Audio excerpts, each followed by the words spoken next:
अस्सलाम वालेकुम मेरे अजीज़ दोस्तों, बुज़ुर्गों, साथियों, आप बहनों, मैं मोहम्मद अब्दुल हक ख़मर। आज आप तमाम के रूबरू आने का मेरा मकसद ये था कि आज हिंदुस्तान में हर रियासत में प्रोटेस्ट चल रहा है और उसकी बुनियादी वजह यह है कि जो बीजेपी गवर्नमेंट नया जो वफ़ का क़ानून लाई है, वो क़ानून जो है वो हमारे लिए इंतहाई तकलीफ़देह है और उससे हमारे कुछ सिवाय नुकसान के फ़ायदा होने वाला नहीं। तो इसलिए इस सिलसिले में हर सियासी जमात के लोग इसको प्रोटेस्ट करते हुए इसका वफ़ क़ानून वापस लो के प्रोटेस्ट में स्लोगन चल रहे हैं। और ऐसे ही हमारे को भी आज तेलंगाना के अंदर भी हर एक अपने डिस्ट्रिक्ट पे हमको प्रोटेस्ट करना है और ये मैसेज देना है जब तक कि ये क़ानून वापस नहीं होता। क्योंकि एक तो सबसे बड़ी चीज़ ये है कि जो अपने जेपीसी जो बना था, जॉइंट पार्लियामेंट्री कमेटी, उसके अंदर भी पूरे तरीके से धांधलियाँ करते हुए सही तरीके से उसका सर्वे नहीं किया गया और लोग अपने तरफ से कई ऑब्जेक्शंस किए, लेकिन उसके बावजूद मनमानी चलाते हुए उसको पास किया गया। और पार्लियामेंट में भी,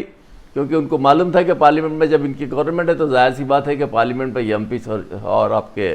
राज्यसभा और लोकसभा में हमारी मेजॉरिटी ज़्यादा रहेगी तो बिल पास होगी। इसलिए ये लोगों ने वेल प्लान तरीके से इसको बिल पास किया। लेकिन मैं ये बात आप तमाम के सामने ये कहूँगा कि ये लोग कभी भी मुसलमानों के हमदर्द नहीं रहे। बीजेपी वाले आज बीजेपी वाले पार्लियामेंट में इतने इस अंदाज में अपने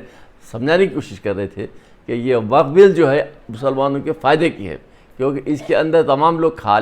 जायदादों को नुकसान पहुंचा रहे थे, लैंड ग्राबर्स इसकी जायदादों को खा रहे थे और ये तमाम वाक़यात हो रहे थे। इसलिए हम ये तमाम चीज़ों को देखते हुए हम नया कानून लाए।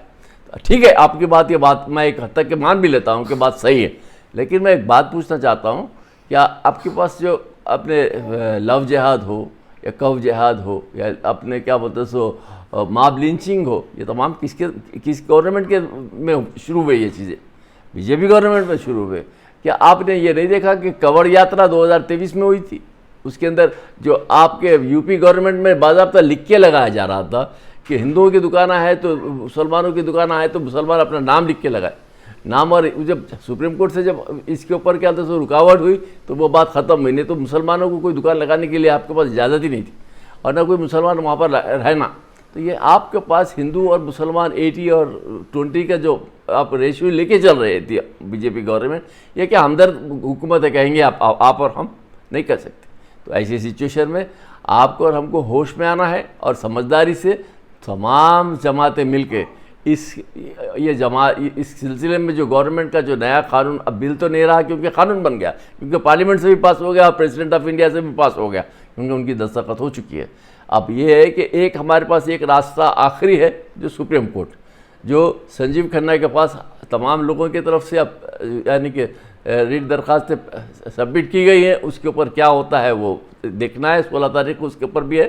केस, क्या होता है देखेंगे। लेकिन उसके अलावा भी अगर मिसाल के तौर पे हमको रोडों पे आना है और मुकाबला करना है, लेकिन उसके अंदर अब बास लोगों में 10% लोग ऐसे भी हैं जैसा कि महमूद पाराचा है या मिसाल के तौर पे मौलाना साजिद राशिदी है। उन्होंने क्या उन लोगों की तरफ से जो बयानात मैंने वीडियो यूट्यूब पे देखा, वो लोग ये कह रहे हैं कि जो प्रोटेस्ट करने के लिए जो मगरमच्छ के आंसू होते हुए मुसलमान जो बोल रहे हैं, उनसे ये पूछो कि कितने वफ़ के ज़्यादा था खा के बैठे हुए आज, खुद वफ़ के करोड़ों के ज़्यादा खा के बैठ के आज ये वफ़ की ज़्यादा गलत है बोल के जो बता रहे। तो ये तमाम चीज़ें तो होते रहेंगे, चाहे मिसाल के तौर पर अरशद मदनी को बोलो, महमूद मदनी को बोलो या फजल रहमानी मजदी को बोलो जो जनरल सेक्रेटरी है इसके, और उसके अलावा भी मिसाल के तौर पे कई लोग हैं जो मिसाल के तौर पे इसके ऊपर बोलते हैं। लेकिन आज मैं ये बता रहा हूँ कि आज जुडिशरी क्या 50% रहेगा। अब ईडी और सीबीसीआईडी, इनकम टैक्स, ये तमाम डिपार्टमेंट तो बीजेपी के परमानेंट हो गए। हर एक को इस्तेमाल करो और उनको जिस तरीके से चाहे उस तरीके से झुकाओ। तो आज ये माहौल चल रहा है बीजेपी में। तो मैं अफसोस इस बात का है कि ऐसी सिचुएशन में मैं ये चाहता हूँ कि आज जो 50% जो जुडिशरी है उसमें देखें तो आपको मालूम हो जाएगा कि जस्टिस जो हाईकोर्ट के जो दिल्ली हाईकोर्ट के जो जस्टिस थे यशवंत वर्मा, उनके हाथ से उनके घर से कितने करोड़ रुपये निकले और जो जल गए थे तो वो इत्तेफाक से जब वो बाहर आई अवाम में बात, तो जब पता चला कि इसके अंदर इनके करोड़ों रुपये निकले बोले। तो ये तमाम चीज़ें जो है आपको और हमारे इसलिए समझना चाहिए कि ये गवर्नमेंट जो है, जो बीजेपी गवर्नमेंट है, इसके अंदर हर आदमी खाने और खिलाने वाला माहौल चल रहा है।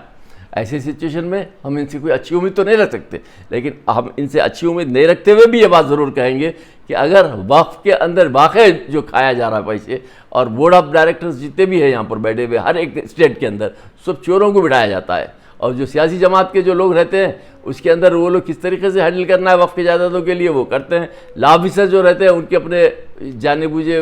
लोगों को लॉ ऑफिसर बना के रखते हैं, और सीओ हो या स्पेशल ऑफिस हो या मिसाल के तौर पर जो भी अपने बैठने वाले हैं, ये तमाम लोग अपनी मनमानी चलाते हैं, वक्फ के जायदादों का नुकसान पहुँचाते आए हैं आज तक। लेकिन मैं ये बात कहूँगा, ये सिचुएशन में जो आपने बीजेपी गवर्नमेंट ने जो कानून लाया